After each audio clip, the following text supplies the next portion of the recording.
I mean, we could, and so we haven't had a chance to talk with Jan about that, we could do something separate. We could take the same survey and just do a subset to just the downtown business community, however we want to do it. But that would be probably an important thing to consider as the council considers any significant policy changes in that matter. And that information then can be utilized. That would give the commission something to review, to evaluate, some new information that maybe hasn't been present before, and for the council to consider really what the community's opinion on that topic is. So I guess that would be my suggestion, and I'd be happy to try to answer any questions that the committee might have. Can you pull up the map of the CBD and the surrounding districts? Yeah.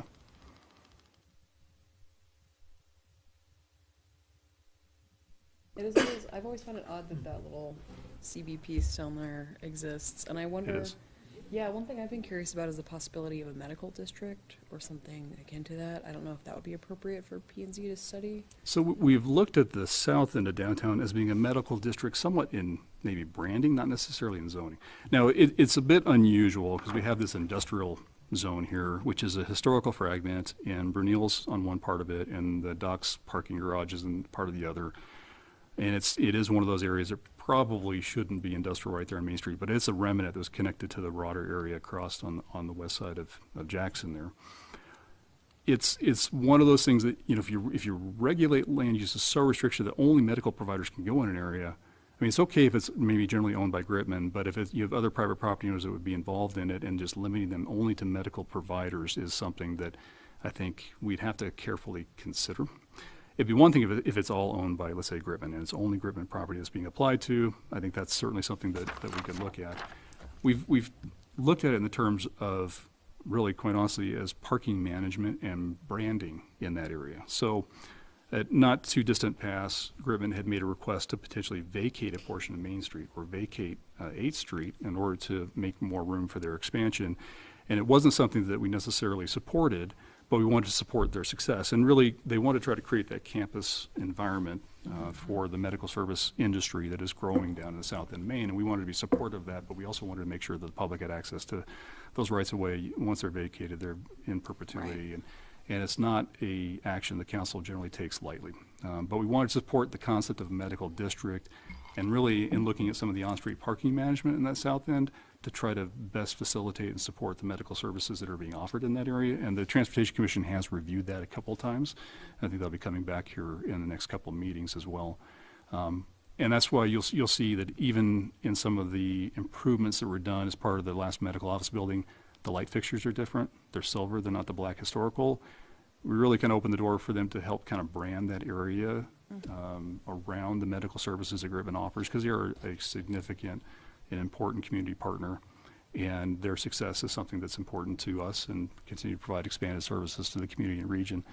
And so we've looked at it from a branding side, but we haven't really looked at it from a land use perspective. Most of Gritman's property, the hospital itself, is general business. And general business is much like central business in that it has really no setback requirements and allows a lot of the same uses, but general business requires off-street parking. And so that's really one of the most significant distinctions between the two. The uniqueness of central business is the fact that it does not require off-street parking for any use that is there, unless it's gone through a discretionary land use approval and mitigation has been required, as has happened with a couple of educational institutions. For those numbers again, so you said NSA it was 89, CJ's 47. Can you remind me what WWAMI was again? The parking mitigation number? There was nothing for WWAMI, and 89 is the combined Scatabo and CJ's building total. Yep. But WWAMI's use, as we did the calculation, was actually less than the medical office use. So we really had no basis of mitigation requirement at that point.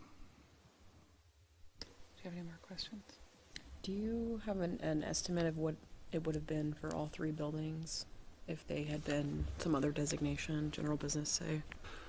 Oh, I don't have that off the top of my head.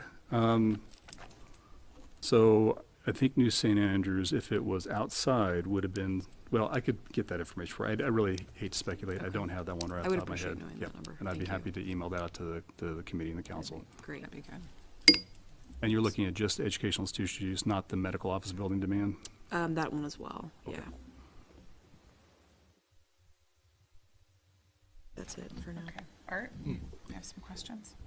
Not really questions, more like comments that I like the idea of going forth and asking some more pointed or directed questions in the next survey to help inform exactly the feeling of the community. And relative to the conditional use permitting process, I've always had this big hang-up on the degree of mitigation. You can mitigate the impact, in this case parking, on an educational use in the central business district, but then you get into the impact on surrounding neighborhoods and in fact the district itself, where you've got a central business district and suddenly it's surrounded by a donut of parking, and it starts to look like just a giant mall after a while, where you've got your businesses and buildings and then there's parking all the way around it. Now, how does the line get drawn there? And many downtowns promote that. Yeah. The idea that, parking should be on the periphery and the downtown core should be buildings and shops and storefronts and the pedestrian. I mean, that is a natural occurrence that happens in many downtown centers, is the edge of the downtown becomes the parking areas. which is something I'm not sure is a benefit to Moscow as it sits, because we have neighborhoods here, we have the university there, and now we're impacting neighborhoods outside central business, and how the decision is made to determine whether that is a mitigable or an unmitigable use that happens that needs to be mitigated, but that's going to have an impact. Where the line gets drawn is really, really fuzzy, and And why that specific use? I mean, you could have a business with 200 employees moving into that building and have the same demand, and it'd be used by right. yeah, exactly. But then when you're considering a conditional use, that you have to adhere to the conditional use permitting criteria before you can go on with that. And so that's my big hanging point on this. I don't know quite what to think, so I'm hoping that perhaps getting some more information from a survey would help inform not only me, but perhaps the rest of the council on what's the will of the community and get a better idea. I would tend to agree with that. I think it's important, however, to do the dual-pronged approach that you spoke of, where we make certain that we do survey the community at large, but then also the downtown business district as well, because I think that's important to get both sides of that. While I share Art's concern with where the line is drawn regarding parking, I think the conditional use process itself has proven over time to be very effective. It can be somewhat painful, and lots of hours get eaten up in the process, but I do believe that it is an effective process.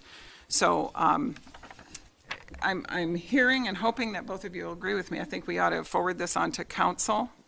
I'd like to have this presentation at the council meeting, if we could, please.